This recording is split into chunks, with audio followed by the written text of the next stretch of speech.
What's going on, guys? It's feeding day. I got some snakes to feed. Gonna bring you guys along and kind of share how I like to do that.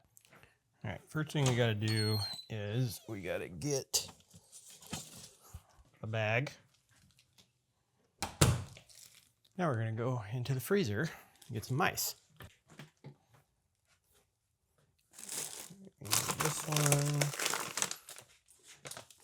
Actually, I do need that. That one. That one.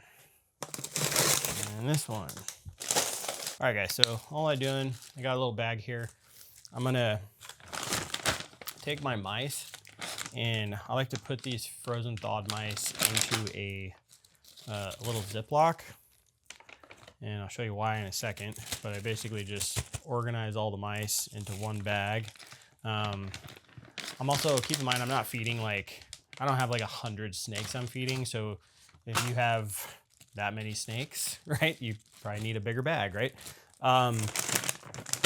But this is what works for me. I got to feed probably half a dozen or so. There's our little bag of mice right here. And I'll show you what I'm going to do next. There are a few different ways to go about thawing out mice. I've used a few different ones. This is the way that I've found to work the best for me. So what I'm going to do here, I got my bag of mice right here. I just got this little glassware. Like I said, if I had 100 snakes to feed or something like that, I'd probably use something like a 5-gallon bucket or something like that to do the same exact thing with a bigger bag. But so I just take this, and I put the mice in here, okay. And usually try to leave the seal part out just in case it opens at all, or maybe I didn't seal it good enough. So to avoid water getting in there. The reason I do it like this, guys, I put the mice in the bag and not just throw the mice in the water. You can absolutely do that. That works. There's a lot of people that do that with success. Personally, though, I don't like it because when the mouse is wet, the substrate in the enclosure tends to stick to the mouse. Okay, so in the past, I've had to extract chunks of wood out of a snake's mouth because of things like this. So because of that, just based on my personal experience, I like to do it like this to try to avoid the mouse from getting wet. Now, sometimes there might be a little hole in here and the mouse gets a little bit wet. It's okay, all right? Like I said, a lot of people do it with success, but personally, if I can avoid the mouse from getting wet, that's what I'm gonna do. I fill this up with cold water. Don't do hot water. I know that sounds counterintuitive, but hot water will slowly cook the mice. It's kind of like sous vide. If you don't know what that is, look it up. It's basically slow cooking meat in warm water. But so I use cold water, and I will use I put this little rock on top of the mice so they don't raise to the top of the water, to keep them under the water. And I'll just leave it there for this amount of mice here, probably like an hour. I'll set a timer for an hour. Come check on it. That is not an exact science. So if you do that, just try to squeeze the mouse a little bit, make sure it's not frozen at all. If it feels really, really cold, then give it some more time. And if you're only doing like 1 or 2 mice, 25, 35 minutes seems to be good enough for that. So I'll just leave that there for like an hour with the water in it, come check on it. And then if they're ready to rock, we move on to the next step. Other ways I've gone about thawing mice out before is put it in a Ziploc, leave it in the fridge, and kind of let it thaw out like a piece of meat would thaw out in the fridge.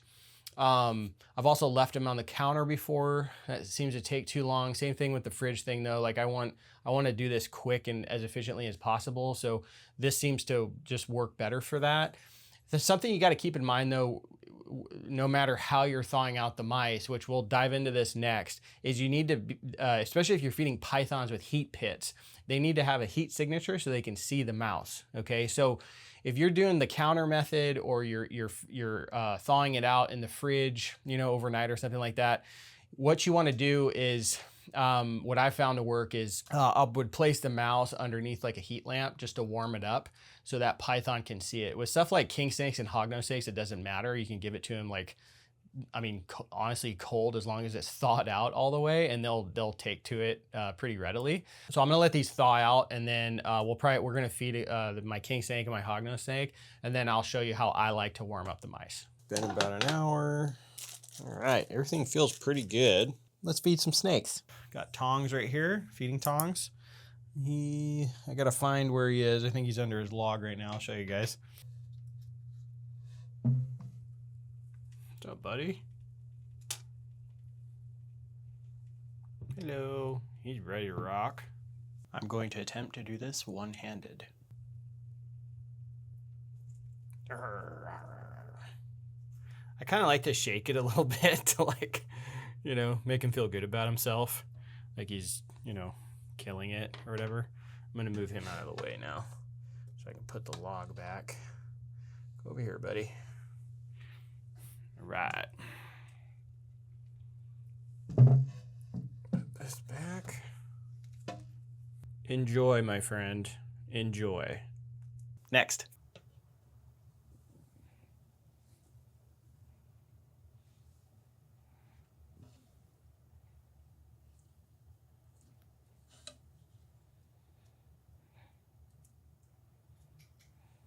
Enjoy.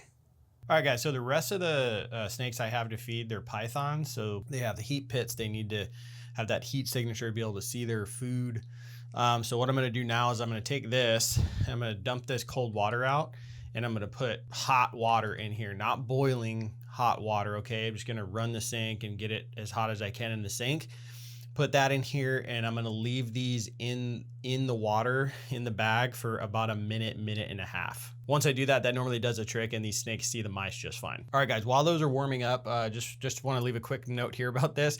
If you let that sit there too long, it'll get like really squishy, and when your snake goes to hit it, and oftentimes these guys are just, they hit it and wrap it, sometimes it'll explode. So if you want to just like avoid a mess, just try to set a timer or something and keep track of a clock so it doesn't go past about a minute and a half or so. So we'll let these warm up real quick and then start letting these guys munch. First up's going to be my girl Scarlet here. She's an absolute food wrecker, man. She will strike at the glass if I'm not careful. So I'm going to get a hook here. Just going to get this so I can open the tank up. All right, if I don't do that, she'll try to hit my hand. So let's grab a mouse.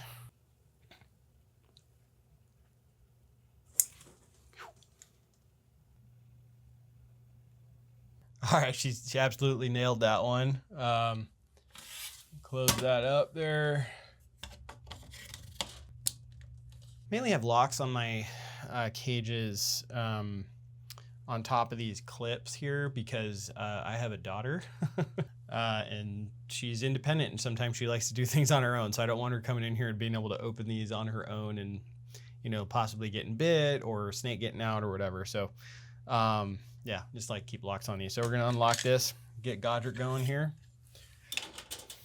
He's in a hide right here. I bet I can coax him out with a mouse though.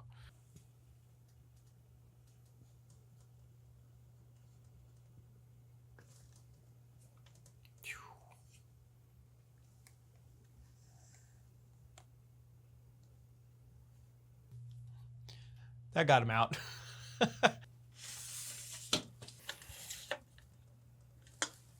Ooh, he's ready. He's ready to rock. Just torqued back, ready to go. I would not be surprised if this snake flies off of that shelf when it goes for the mouse. We're gonna see what happens though.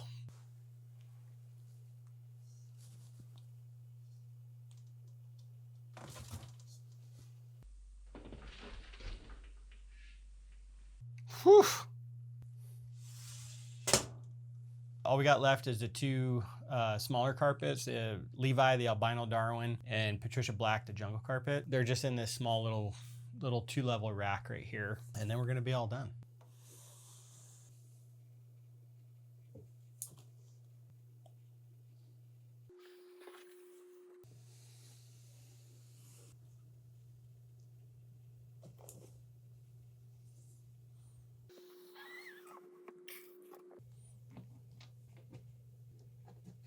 That's it, guys. Happy snakes all around. Everybody's munching down on mice.